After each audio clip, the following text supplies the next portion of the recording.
Volaban con más rapidez que el sonido. Winston se protegió la cabeza con los brazos. Se oyó un rugido temblar el pavimento. Una lluvia de pequeños objetos le cayó sobre la espalda. Cuando se levantó, se encontró cubierto con pedazos de cristal de la ventana más próxima. Siguió andando. La bomba había destruido un grupo de casas de aquella calle, 200 metros más arriba. En el cielo flotaba una negra nube de humo y debajo otra nube, esta de polvo. Envolvía las ruinas en torno a las cuales se agolpaba ya una multitud. Había un pequeño montón de yeso en el pavimento.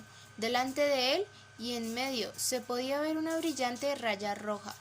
Cuando se levantó y se acercó a ver qué era, vio que se trataba de una mano humana, cortada por la muñeca.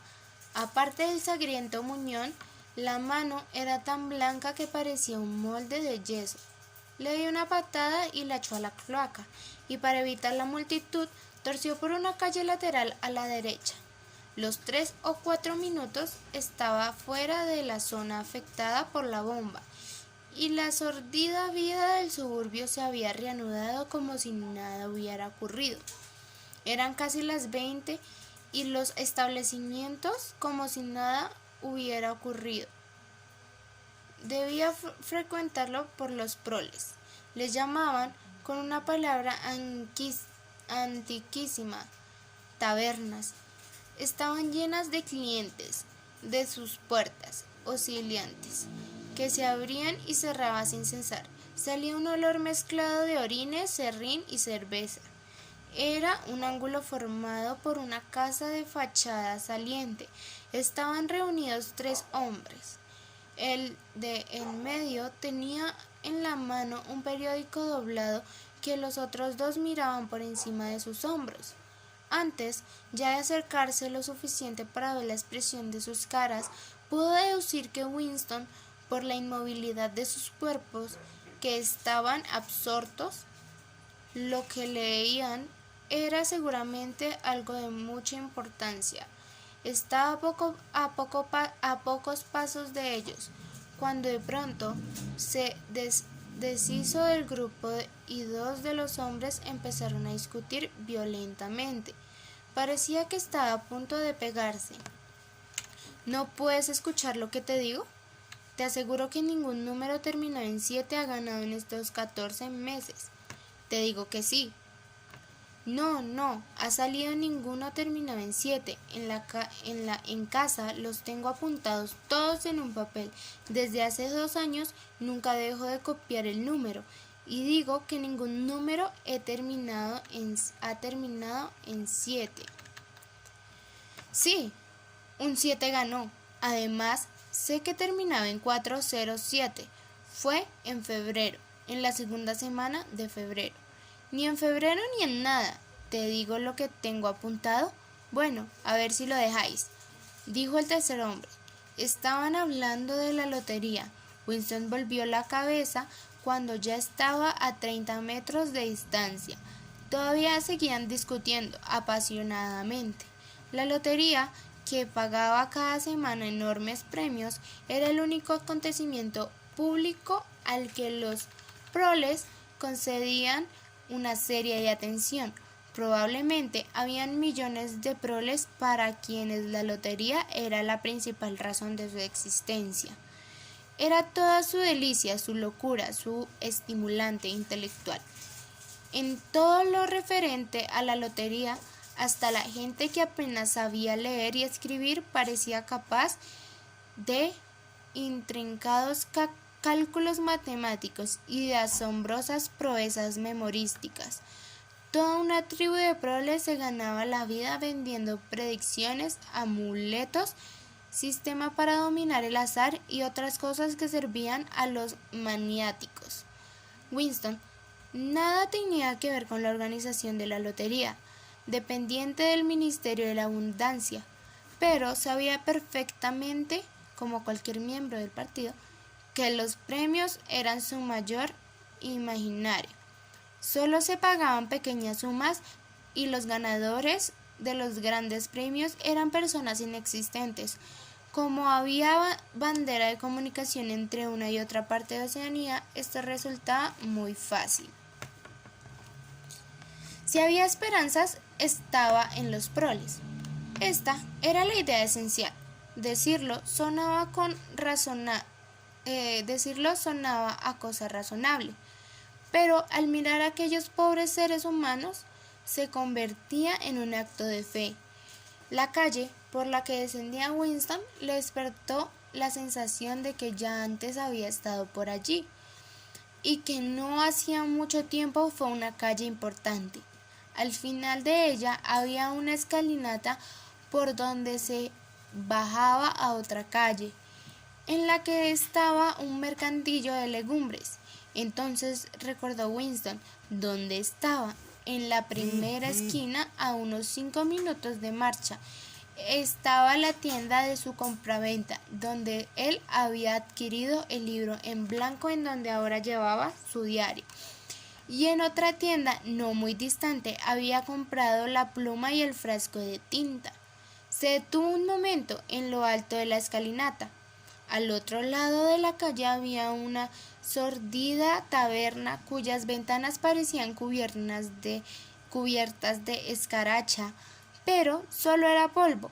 Un hombre muy viejo, con bigotes blancos, encorvado pero bastante activo, empujó la puerta oscilante y entró.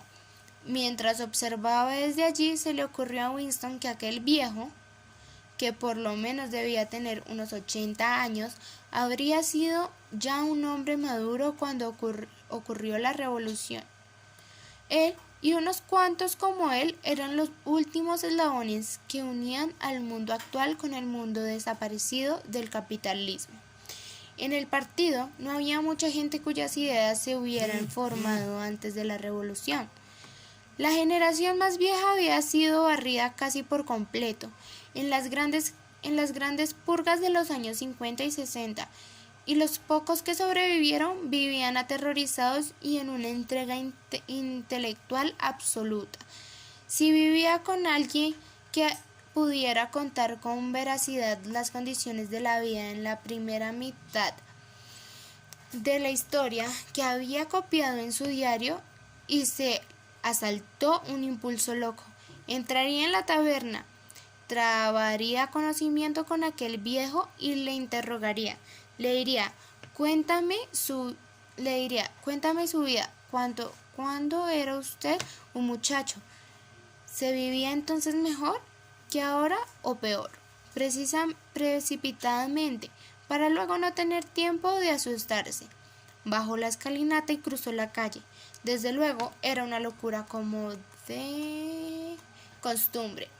No había ninguna prohibición concreta de hablar con los proles y frecuentar a sus tabernas, pero no podía pasar inadvertido, ya que era racismo que alguien lo hiciera. Si aparecía alguna patrulla, Winston podría decir que se había sentido mal, pero no le iban a creer.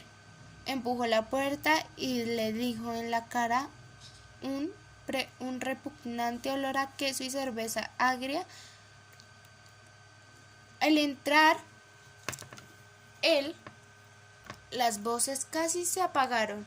Todos los presentes le miraban su mono azul. Unos individuos que jugaban al blanco con unos dardos se interrumpieron durante medio minuto. El viejo que le había seguido estaba acodado en el bar discutiendo con el barman. Un joven corpulento de nariz ganchuda y enormes brazos, utros calientes, con vasos en la mano, contemplaban la escena. ¿Vas a decirme que no puedes servirme una pinta de cerveza?, decía el viejo. ¿Y qué demonio de nombre es ese de pinta?, preguntó el tabernero, inclinándose sobre el mostrador con los dedos apoyados en él. Escuchad, presume de tabernero y no sabe lo que es una pinta. A este hay que mandarle a la escuela. Nunca he oído hablar de pintas para beber. Aquí se sirve por litros, medio litros. Ahí enfrente tiene usted los vasos en ese estante para cada cantidad de líquido. Cuando yo quiera, joven, insistió el viejo, no no bebíamos por litros ni por medios litros. Cuando usted era joven, nosotros vivíamos en las copas de los árboles, dijo el tabernero guiñándoles el ojo a los otros clientes. Hubo una carcajada general y la intranquilidad causada por la llegada de Winston parecía haber desaparecido. El viejo enrojeció, se volvió para marcharse, refunfuñando, y tropezó con Winston. Winston lo cogió deferentemente por el brazo. ¿Me permite invitarle a beber algo? Usted es un caballero, dijo el otro, que parecía no haberse fijado en el mono azul de Winston. Una pinta, quiera usted o no quiera, añadió el agresivo dirigiéndose al tabernero. Este llenó los vasos de medio litro con cerveza negra. La cerveza era la única bebida que se podía conseguir en los establecimientos de bebidas de los proles. Esto no estaba autorizado a beber cerveza, aunque en la práctica se la proporcionaban con mucha facilidad. El tiro al blanco cortados estaba otra vez en plena actividad, y los hombres que bebían en el mostrador discutían sobre billetes de lotería. Todos olvidaron durante unos minutos la presencia de Winston. Había una mesa debajo de una ventana donde el viejo y él podrían hablar. Sin miedo a ser oídos, era terriblemente peligroso, pero no había telepantalla en la habitación. De esto se había asegurado Winston en cuanto entró. Debe usted haber visto grandes cambios desde que usted era un muchacho, empezó a explorar Winston. La pálida mirada azul del viejo recorrió el local como si fuera allí en donde los cambios habían ocurrido. La cerveza era mejor, dijo por último, y más barata. Cuando yo era un jovencito, la cerveza costaba 4 peniques, los 3/4. Eso era antes de la guerra. Naturalmente. ¿Qué guerra era esa?, preguntó Winston. Siempre hay alguna guerra, dijo el anciano con vaguedad. Levantó el vaso y brindó. A su salud, caballero. En su delgada garganta la nuez puntiaguda hizo un movimiento sorprendente rapidez arriba y abajo, y la cerveza desapareció. Winston se acercó al mostrador y volvió con los otros 2 medios litros. Usted es mucho mayor que yo, dijo Winston. Cuando yo nací, sería que usted ya era un hombre hecho y derecho. ¿Usted puede recordar lo que pasaba en los tiempos anteriores a la Revolución? En cambio, la gente de mi edad no sabe nada de esa época. Solo podemos leerlo en los libros, y lo dicen los libros. Puede no ser verdad. Me gustaría saber su opinión sobre esto. Los libros de historia dicen que la vida anterior a la Revolución era por completo distinta de la de ahora. Había una opresión terrible, injusticias y pobreza. En fin, que no puede uno imaginar siquiera lo malo que era aquello. Aquí, en Londres, la gran masa de gente no tenía que comer desde que nacían hasta que morían. Las 12 horas al día. Dejaban de estudiar a los 9 años y en cada habitación dormían 10 personas. Y a la vez habían unos individuos, muy pocos, solo unos cuantos miles en todo el mundo. Los capitalistas, que eran ricos y poderosos, eran dueños de todo, vivían en casas enormes y suntuosas, con 30 criados. Solo se movían en autos y coches de 4 caballos. Bebían champaña y llevaban un sombrero de copa. El viejo se animó de pronto. ¿Sombreros de copa?, exclamó. Es curioso que los nombre usted ayer mismo. Pensé que ellos, no sé por qué. Me acordé de cuánto tiempo hace que no veo un sombrero de copa. Han desaparecido por completo. La última vez que llevé uno fue el entierro de mi cuñada, y aquello fue, pues claro, por lo menos hace unos 50 años, aunque la fecha exacta no puedo saberla, claro. Ya comprenderá usted que lo alquilé para aquella ocasión. Lo de los sombreros de copa no tiene gran importancia, dijo Winston con paciencia. Pero estos capitalistas, ellos, unos cuantos abogados y sacerdotes, y los demás auxiliares que vivían de ellos, eran los dueños de la tierra. Todo lo que existía era para ellos. Ustedes, la gente corriente, los trabajadores, eran sus esclavos. Los capitalistas podrían hacer con ustedes lo que quisieran, por ejemplo, mandarlos a Canadá como ganado, si se les antojaba. Se podían acostar con las hijas de ustedes y cuando se enfadaban los azotaban a ustedes con un látigo llamado el gato de 9 colas. Si se encontraban ustedes a un capitalista por la calle tenían que quitarse la gorra. Cada capitalista salía acompañado por una pandilla de lacayos. ¿Qué? ¿Lacayos? Ahí tiene usted una palabra que yo no he oído desde hace muchísimos años. Lacayos. Eso me recuerda a muchas cosas pasadas. Hará medio siglo aproximadamente solía pasear yo a veces de Hyde Park los domingos por la tarde para escuchar a unos tipos que pronunciaban discursos. El Ejército de la Salvación, católicos, judíos, indios. En fin, allí había de todo. Y uno de ellos, no puedo recordar el nombre, pero era un orador de primera. No hacía más que gritar, lacayos, lacayos de la burguesía, esclavos de las clases dirigentes, y también le gustaba mucho llamarlos parásitos, y a los que otros les llamaba hienas. Sí, una palabra algo así como hiena. Claro, se refería al Partido Laborista, ya que ya se hará usted cargo. Winston tenía la sensación de que cada uno de ellos estaba hablando por su cuenta. Debía orientar un poco la conversación. Lo que yo quiero saber es si le parece a usted que hoy día tenemos más libertad que la época de usted. ¿Le tratan a usted más como un ser humano en el pasado? ¿Los ricos?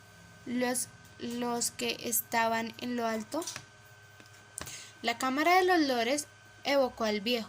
Bueno, la Cámara de los Lores le preguntó a usted si esa gente le trataba como a un inferior por el simple hecho de que ellos eran ricos y usted pobre. Por ejemplo, ¿es cierto que tenía usted que quitarse la gorra y llamarles señor cuando se cruzaban usted por la calle?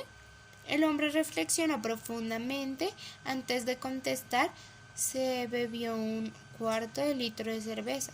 Sí, dijo por fin. Les gustaba que uno llevara la mano a la gorra. Era una señal de respeto. Yo no estaba conforme con eso, pero lo hacía muchas veces. No tenía más remedio. Era habitual. Tenga usted en cuenta que estoy repitiendo lo que he leído en nuestros libros de texto para las escuelas.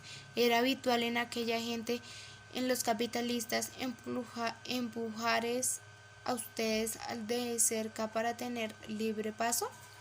Uno me empujó una vez, dijo el anciano. Lo recuerdo como si fuera ayer. Era un día de regatas nocturnas y en esas noches había mucha gente grosera y me tropecé con un tipo joven y jactancioso. ¿Jactancioso? Jactancioso. A ver que me perdí. Jactancioso. En la avenida Shaftesbury. Era un caballero. Iba vestido de etiqueta y con sombrero de copa. Venía haciendo zigzags por la acera y tropezó conmigo. Me dijo, ¿por qué no mira usted por dónde va? Yo le dije, a ver si se ha creído usted que ha comprado la acera. Y va y me contesta, le voy a dar a usted para el pelo si se descara así conmigo. Entonces yo le solté, usted está borracho y... si quiero, acabo con usted en medio minuto. Sí, señor, eso le dije, y no sé si me creerá usted, pero fue y me dio un empujón, que casi me manda debajo de las ruedas de un autobús. Pero por entonces era joven y me dispuse a darle su merecido. Sin embargo, Winston perdía la esperanza de que el viejo le dijera algo interesante. La memoria de aquel hombre no era más que un montón de detalles. Aunque pasaría el día interrogándole, nada sacaría en claro, según sus declaraciones. Los libros de historia publicados por el partido podían seguir siendo verdad. Después de todo, podían ser incluso completamente verídicos. Hizo un último intento. Quizás no me he explicado bien. Lo que trato de decir es esto. Usted ha vivido mucho tiempo. La mitad de su vida ha transcurrido antes de la revolución en 1925. Por ejemplo, ¿Era usted ya un hombre? ¿Podría usted decir, por lo que recuerda entonces, que la vida era en 1925 mejor que ahora o peor? Si tuviera usted que escoger, ¿qué preferiría usted vivir entonces o ahora? El anciano contempló meditabundo a los que tiraban al blanco. Terminó su cerveza con más lentitud que la anterior. Y por último habló con un tono filosófico y tolerante, como si la cerveza lo hubiera dulcificado. Ya sé lo que espera usted que le diga. Usted querría que le dijera que prefiero volver a ser joven. Muchos dicen, porque en la juventud se tiene salud y fuerza. En cambio, a mis años nunca se está bien del todo. Tengo muchos achaques. He de levantarme 6 y 7 veces por la noche cuando me da el dolor. Por otra parte, esto de ser viejo tiene muchas ventajas. Por ejemplo, las mujeres no le preocupan a uno y eso es una gran ventaja. Yo hace 30 años que no he estado con una mujer. No sé si me creerá usted, pero lo más grande es que no he tenido ganas. Winston se apoyó en el alféizar de la ventana. Era inútil proseguir. Iba a pedir más cerveza cuando el viejo se levantó de pronto y se dirigió renqueando hacia el urinario apestoso que estaba al fondo del local.